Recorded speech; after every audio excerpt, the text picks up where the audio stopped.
भारतमाला योजना में छत्तीसगढ़ के 3 राजमार्गों को शामिल किया जाएगा। केंद्रीय सड़क परिवहन मंत्री ने दी सहमति।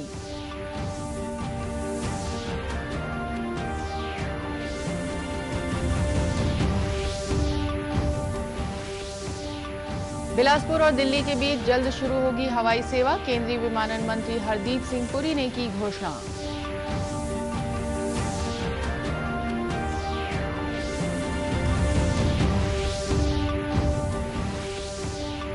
केंद्रीय इस्पात राज्य मंत्री फग्गन सिंह कुलस्ते ने कहा कि संसद द्वारा पारित कृषि बिल से किसानों को सुरक्षा मिली है।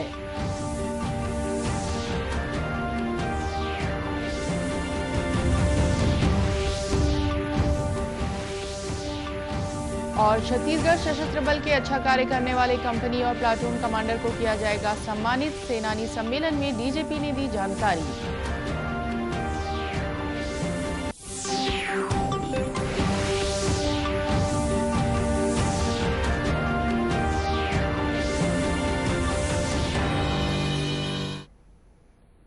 नमस्कार, आप देख रहे हैं दूरदर्शन समाचार। मैं हूं रेहाना। अब समाचार विस्तार से। भारतमाला योजना के अंतर्गत छत्तीसगढ़ के 3 राजमार्गों को शामिल किया जाएगा। केंद्रीय सड़क परिवहन और राजमार्ग मंत्री नितिन गडकरी ने इस पर अपनी सहमति दे दी है। मुख्यमंत्री भूपेश बघेल ने नई दिल्ली में केंद्रीय मंत्री नितिन गडकरी से मुलाकात कर छत्तीसगढ़ की आवश्यकताओं और समस्याओं से अवगत कराते हुए माओवाद प्रभावित तथा औद्योगिक क्षेत्रों के विकास के लिए सड़क परिवहन सुविधाएं बढ़ाए जाने का आग्रह किया। मुख्यमंत्री ने छत्तीसगढ़ में राष्ट्रीय राजमार्गों तथा सैद्धांतिक राष्ट्रीय राजमार्गों के चौड़ीकरण, उन्नयन, पुनर्निर्माण के लिए प्रस्तावित कार्यों को अनुमति देने के साथ ही भारतमाला योजना के अंतर्गत 3 राजमार्गों को शामिल करने की भी मांग की। इस पर केंद्रीय मंत्री ने लगभग 20,000 करोड़ रुपए के सड़क निर्माण कार्यों की सहमति देते हुए रायगढ़ धरमजयगढ़ मार्ग, अंबिकापुर भैंसामुड़ा, वाड्रफनगर, धनगांव बम्हनी रेणुकूट बनारस मार्ग तथा पंडरिया बजागाड़ा सराई मार्ग को भारतमाला योजना में शामिल करने की अनुमति प्रदान की। इसके अलावा पूर्व में इस योजना में शामिल रायपुर दुर्ग बाईपास, रायपुर विशाखापट्टनम मार्ग और बिलासपुर उरगा मार्ग का निर्माण कार्य शीघ्र प्रारंभ करने के अनुरोध को भी केंद्रीय मंत्री ने स्वीकार किया है। बिलासपुर और दिल्ली के बीच जल्द ही हवाई सेवा प्रारंभ की जाएगी। केंद्रीय विमानन मंत्री हरदीप सिंह पुरी ने ट्वीट कर यह जानकारी दी। छत्तीसगढ़ के मुख्यमंत्री भूपेश बघेल ने नई दिल्ली प्रवास के दौरान केंद्रीय विमानन मंत्री हरदीप सिंह पुरी से मुलाकात कर रीजनल कनेक्टिविटी स्कीम के तहत बिलासपुर को दिल्ली, मुंबई और कोलकाता जैसे महानगरों से एयर कनेक्टिविटी की अनुमति देने का आग्रह किया। इस पर केंद्रीय मंत्री ने बिलासपुर से दिल्ली के लिए तत्काल एयर इंडिया की फ्लाइट शुरू करने की घोषणा की। केंद्रीय मंत्री ने रायपुर में भी कार्गो हब की सुविधा के विकास के लिए एयरपोर्ट अथॉरिटी ऑफ इंडिया के चेयरमैन को स्थल निरीक्षण कर आवश्यक कार्रवाई करने के निर्देश दिए हैं। श्री पुरी ने अंबिकापुर और जगदलपुर एयरपोर्ट से भी महानगरों के लिए विमान सेवा शुरू किए जाने के संबंध में सकारात्मक पहल करने का आश्वासन भी दिया है। मुख्यमंत्री ने मुलाकात के दौरान बिलासपुर हवाई अड्डे को हाल ही में 3C VFR श्रेणी में अपग्रेड करने तथा 3 शहरों के लिए विमान सेवा को हरी झंडी देने पर केंद्रीय मंत्री के प्रति आभार जताया। केंद्रीय इस्पात राज्य मंत्री फग्गन सिंह कुलस्ते ने कहा है कि संसद द्वारा पारित कृषि बिल से किसानों को सुरक्षा मिली है। श्री कुलस्ते ने भिलाई में दूरदर्शन समाचार से बातचीत करते हुए कहा कि केंद्र सरकार का लक्ष्य किसानों की आय दुगुनी करने का है। इस दिशा में लगातार प्रयास किए जा रहे हैं। आज इस बिल से किसानों को प्रोटेक्शन मिला है, किसान की स्वतंत्रता है। मंडियों में जो एक प्रकार की मोनोपोली होती थी वो हमने फ्री कर दिया। एक दूसरे राज्य में जहां पर किसानों को ज़्यादा से ज़्यादा रेट मिल सकता है वहां वो अपने अनाज को बेच सकता है।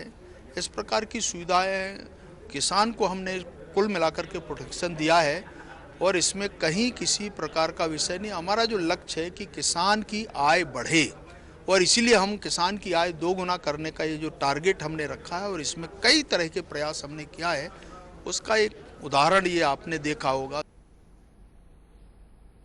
केंद्रीय राज्य मंत्री ने कहा कि भारत विश्व में इस्पात उत्पादन में दूसरे स्थान पर पहुंच गया है। केंद्र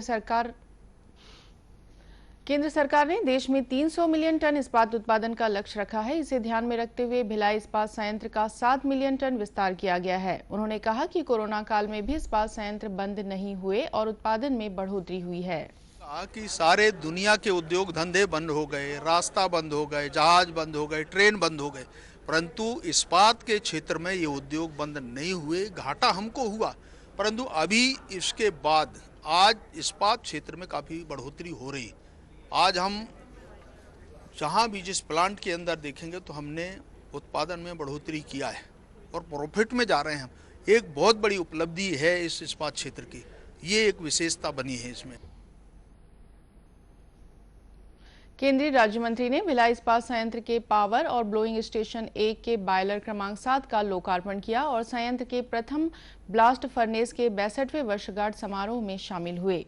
इधर राजधानी रायपुर में राजभवन पहुंचकर श्री कुलस्ते ने राज्यपाल अनुसुईया उइके से भी सौजन्य मुलाकात की। देश में कोविड टीका लगवाने वालों की संख्या 45,93,000 से अधिक हो गई है। केंद्रीय स्वास्थ्य सचिव राजेश भूषण ने बताया कि देश में निजी क्षेत्र के 1,239 और सार्वजनिक क्षेत्र के 5,912 स्वास्थ्य केंद्रों पर टीकाकरण किया जा रहा है। इस समय इलाज करा रहे मरीजों की संख्या 1,60,000 से कम है, जबकि कोविड से स्वस्थ होने की दर 97.13% हो गई है। केंद्रीय स्वास्थ्य सचिव ने बताया कि रोजाना संक्रमित हो रहे लोगों की संख्या भी लगातार कम हो रही है और दैनिक मृत्यु के आंकड़े भी लगातार घट रहे हैं। इधर छत्तीसगढ़ में भी कोरोना टीका लगवाने वालों की संख्या 1,31,000 से अधिक हो गई है। प्रदेश में 2,67,000 से अधिक स्वास्थ्य कर्मियों को कोरोना टीका लगाने का लक्ष्य रखा गया है। उल्लेखनीय है कि प्रदेश में वर्तमान में कोरोना संक्रमित मरीजों की संख्या 3,06,000 से अधिक हो गई है। वर्तमान में लगभग 4,000 सक्रिय मरीजों का इलाज विभिन्न अस्पतालों और होम आइसोलेशन में चल रहा है। खबरों का सिलसिला आगे भी जारी रहेगा। फिलहाल वक्त है एक छोटे से ब्रेक का।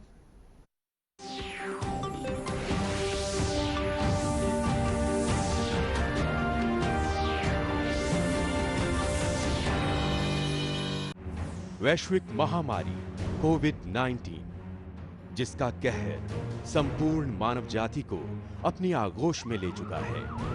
टीका या दवाई उपलब्ध होने तक महामारी के खिलाफ मानवता की जंग जारी है। अब जब अनलॉक 5 के तहत लगभग सारा देश खुल गया है, तब और भी आवश्यक है कि हम सतर्क रहें। ऐसे में सबसे जरूरी है समझदारी और बचाव।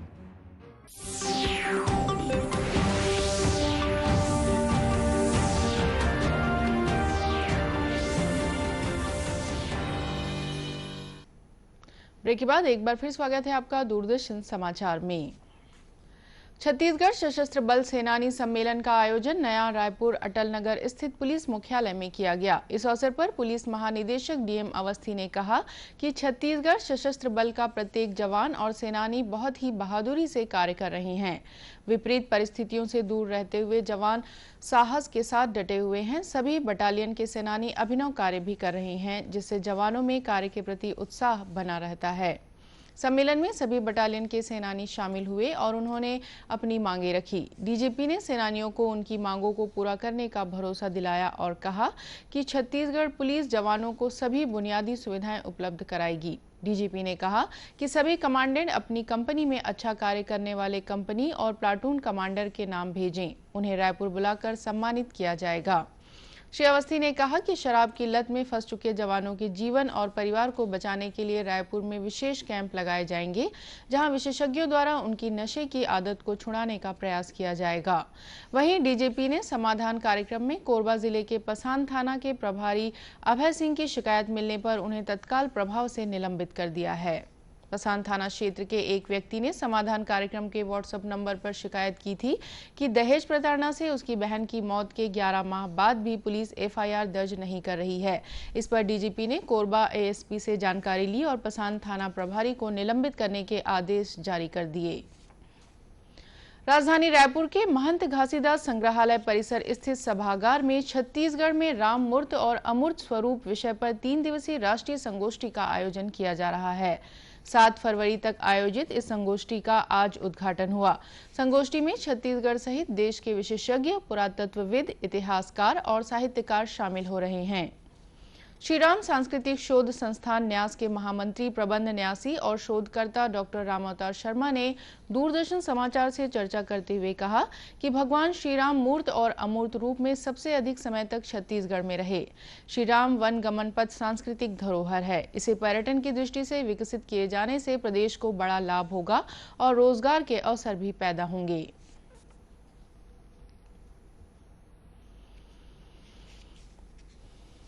तो एकमात्र ये स्थान है, एकमात्र ये प्रांत है, राज्य है, जहाँ राम जी मेरी दृष्टि में सबसे अधिक समय तक रहे।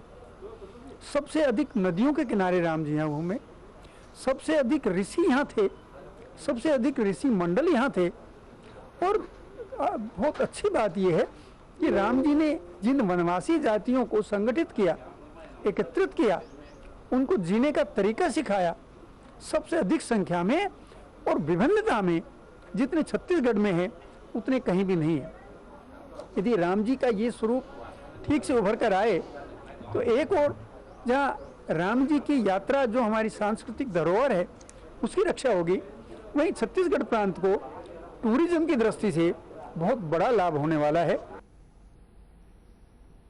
छत्तीसगढ़ खादी तथा ग्रामोद्योग बोर्ड के अध्यक्ष राजेंद्र तिवारी ने कहा कि राम वनगमन पथ से जन भावना जुड़ी हुई है। इसे और अधिक प्रचारित और प्रसारित करने की जरूरत है।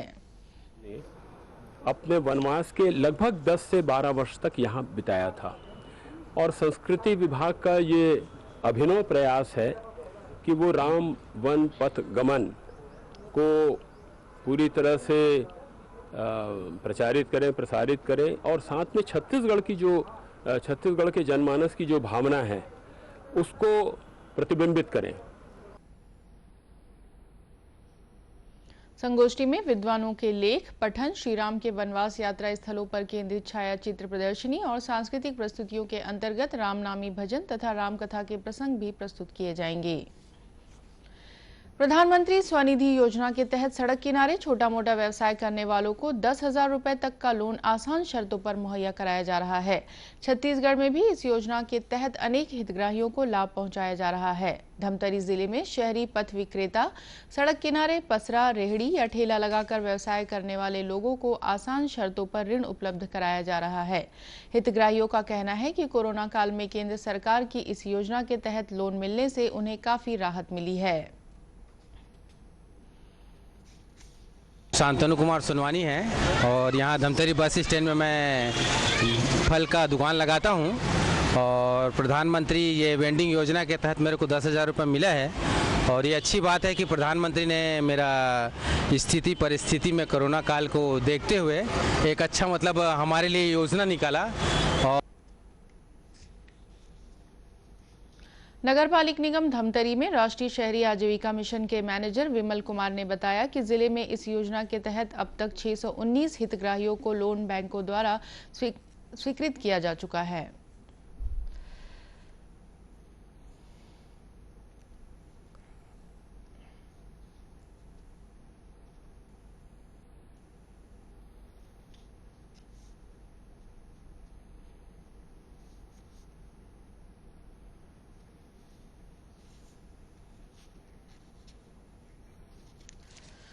इस योजना के तहत ऋण केवल 1 साल के लिए दिया जाता है। इसमें हितग्राहियों को ब्याज अनुदान दिए जाने का भी प्रावधान है।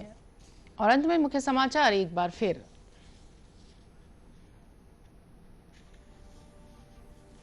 भारतमाला योजना में छत्तीसगढ़ के 3 राजमार्गों को शामिल किया जाएगा। केंद्रीय सड़क परिवहन मंत्री ने दी सहमति।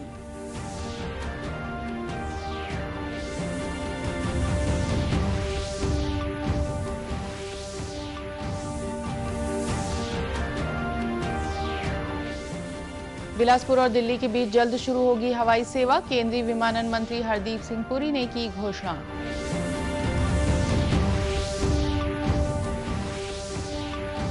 केंद्रीय इस्पात राज्य मंत्री फग्गन सिंह कुलस्ते ने कहा कि संसद द्वारा पारित कृषि बिल से किसानों को सुरक्षा मिली है।